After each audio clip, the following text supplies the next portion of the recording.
Welcome back, guys, to Studio B54, where we review movies.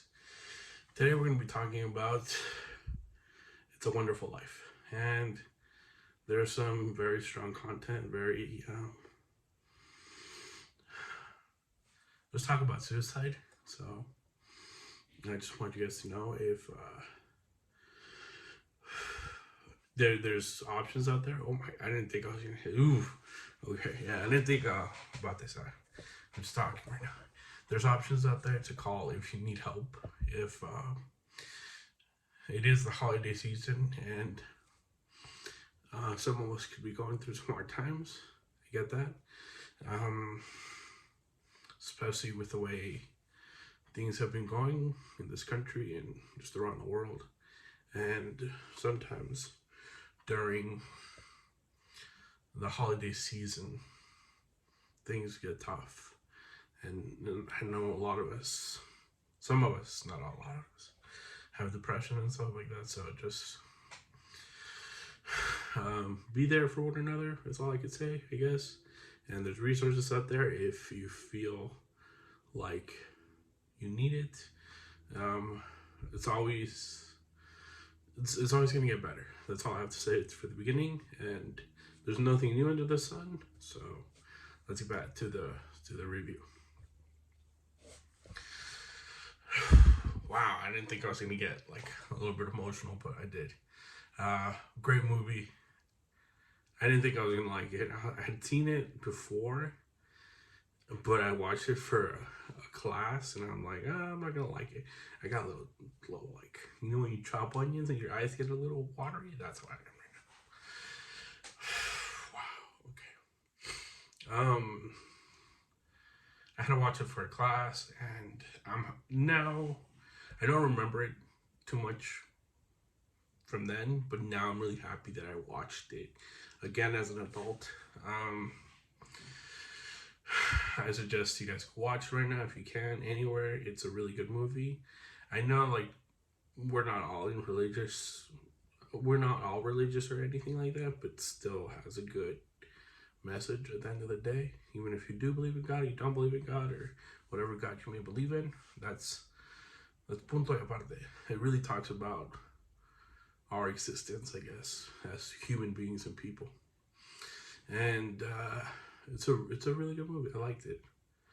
The main character, his name is George. I feel for him. I feel for him a lot. He takes care of others, and even when he was little, he used to take care of his brother. He used to take care. Times are very different now from when this movie was shot. So when George is an adult, it shows him when George was a child, and it shows the things that they used to do as children in these areas. I guess it's like a Midwest area. I don't know, maybe somewhere in the East Coast. I'm not 100% sure. But I know it's snowing and kids would go out and play. And he gets into an accident where he falls and he tries to save his brother from being in the water for too long. And he develops an infection in his ear, loses hearing. That comes back in the future, and it doesn't like affect them, but it does affect them, but never in a negative or a positive way. He saved someone's life because he worked at a pharmacy, and the pharmacist was drunk. It was times when like people were doing whatever they wanted, so the dude was drinking on the job, and he mixed up an order and he almost killed someone. And George was like, yo, Mr. whatever his name was, I don't remember, you can't give this prescription to this person because you mixed up the orders. This is poison. It turns out that it is poison, and he's so thankful to George because he's like, I would have killed the kid. In my drunkenness, in my sad depression because his son had died, I would have killed this child. So there's that.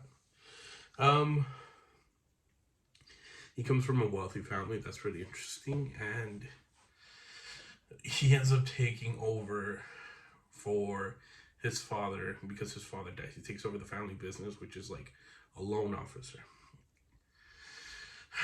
And this is loan officers and mortgage people before it was highly profitable.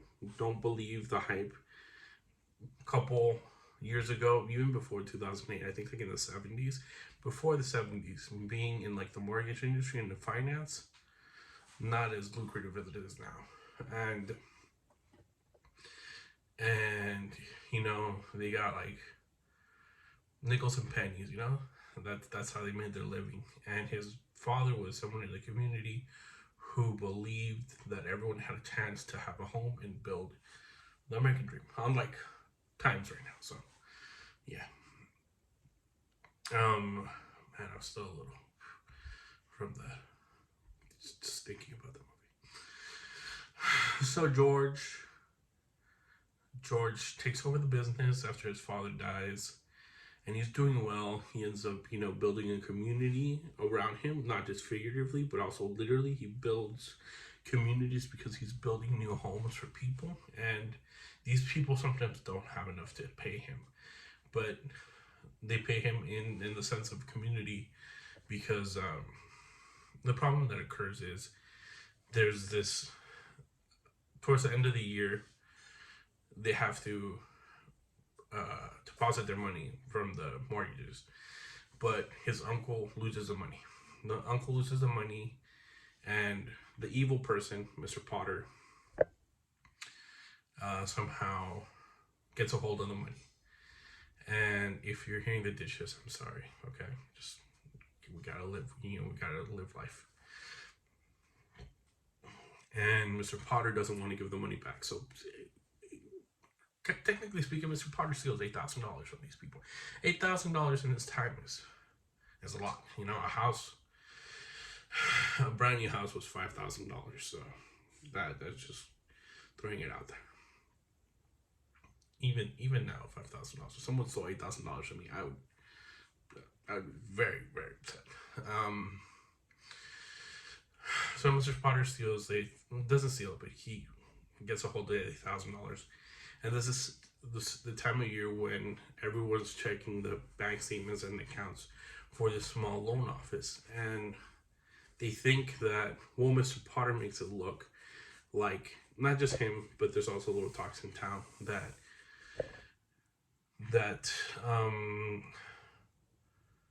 George was misusing funds. Again, that's illegal. Still to this day, you can't misuse funds. He's like, either you were gambling in the stock market or you were out there, you know, being a floozy with the women. There's a specific woman he calls, even though George is married with the love of his life who he met when he was young. So it's a good movie, good story. But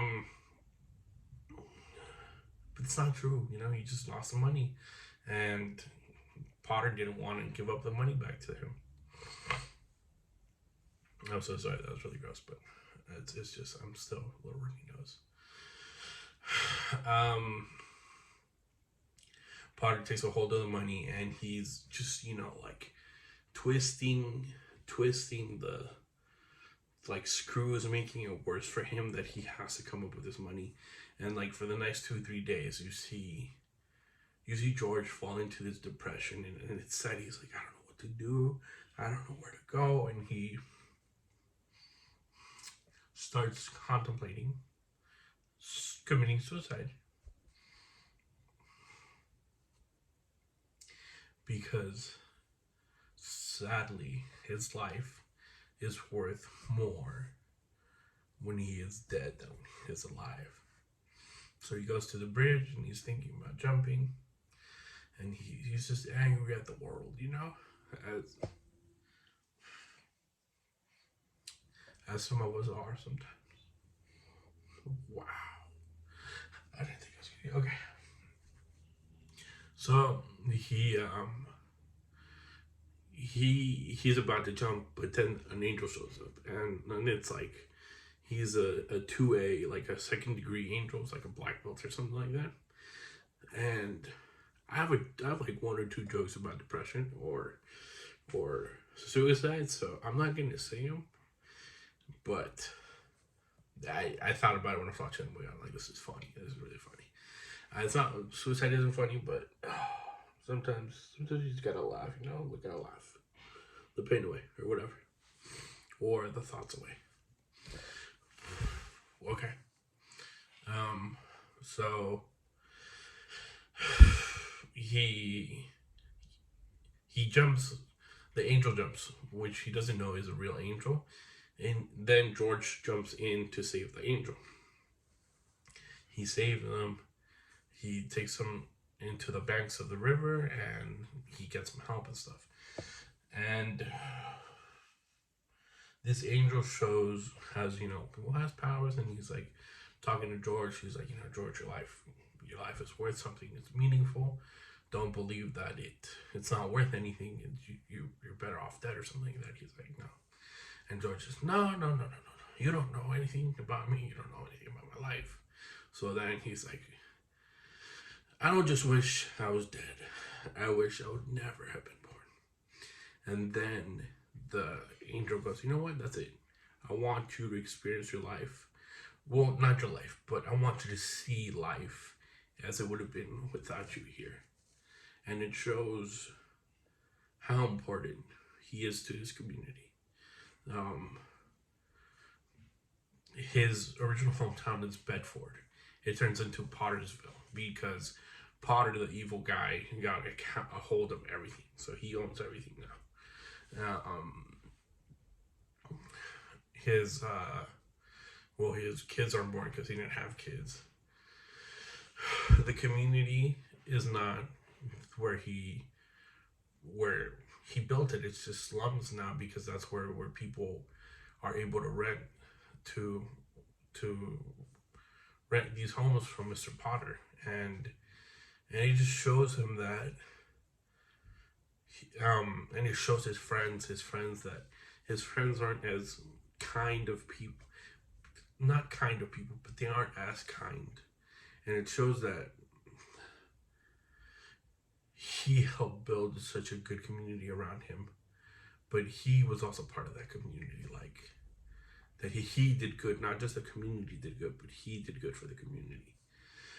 And it shows him that sometimes, like, we think that we might not want things, or that we just wish we weren't even born, but that sometimes we forget the lives that we touch and how important that is.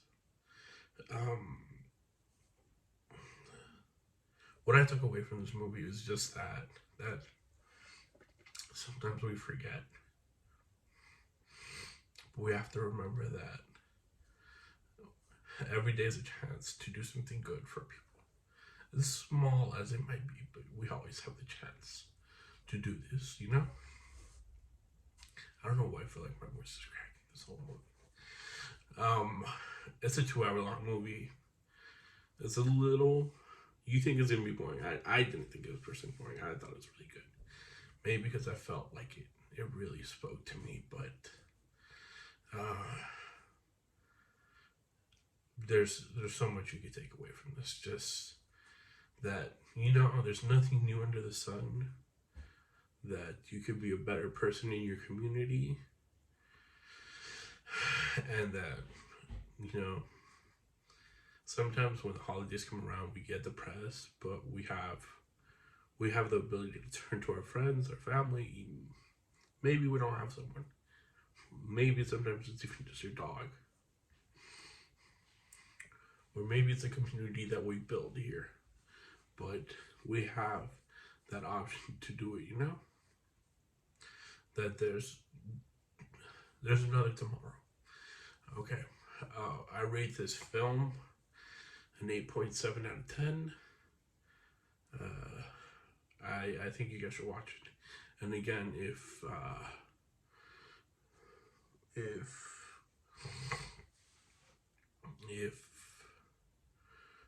you guys are having thoughts that we shouldn't be having, that sometimes we do have, there's resources out there for us. I'll link them down. I'll put them somewhere here in the beginning of the video and here. It's a great movie. Again, I think we should all watch it. We'll learn something from it. If you watch one movie, I think you should watch this movie, especially during these somewhat difficult times that we're living through. Okay, guys. Catch you later. Peace.